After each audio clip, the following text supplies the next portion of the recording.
Hi, welcome to Latha's ideas and creativity అండి. వేరుశనగ ముద్దండి. ఇది మాత్రం ప్రతిరోజు ఒకటైతే కంపల్సరీ తీసుకోవాలండి. ఇది పేదల జీడిపప్పు అంటారండి. దీనికి మరొక పేరు పేదల జీడిపప్పు. పేదల జీడిపప్పు ముద్దను ప్రతి ఒక్కరూ రోజుకు ఒక్కటిగా తీసుకున్నాం అనుకోండి, మనకు చాలా మంచిదండి ఆరోగ్యానికి.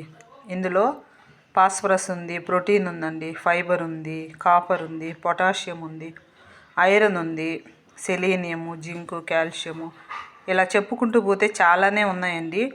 కాబట్టి ఇది తినడం వల్ల రోజుకొకటి ఎముకలు బలంగా ఉంటాయి, చర్మం ఆరోగ్యంగా ఉంటుందండి, జుట్టు కూడా దృఢంగా పటుత్వంగా బాగుంటుంది.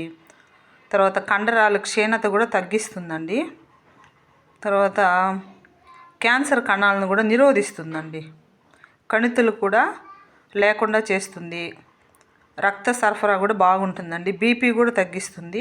షుగర్ వాళ్ళు కూడా చక్కగా తినొచ్చండి, ఎందుకంటే ఇందులో బెల్లం ఉంది కాబట్టి బాగా తినొచ్చు. కాబట్టి గ్యాస్ ఉండదు, ఎసిడిటీ ఉండదు. ఇది తినడం వల్ల వెన్ను నొప్పి కూడా తగ్గించేస్తుందండి. కాబట్టి మంచి ఆరోగ్యకరమైనటువంటి ఫుడ్ ఏదైనా ఉంది అనుకుంటే ఇదేనండి. ధనిక పేద తేడా లేకుండా ఎవరైనా కూడా తినగలిగేటువంటి విధంగా చాలా తక్కువ ధరలోనే మనకు ఇది దొరుకుతుందండి. ఒక 5 రూపీస్ అయితే ఈ వేరుశనగ ముద్ద వచ్చేస్తుందండి. ప్రతిరోజు ఒక్కటి మాత్రం కంపల్సరీ ప్రతి ఒక్క వ్యక్తి తినాలండి. అంటే వారానికి 7 తినాలి. అట్లాగా 30 రోజులకి 30 వేరుశనగ ముద్దలు తింటే చాలండి.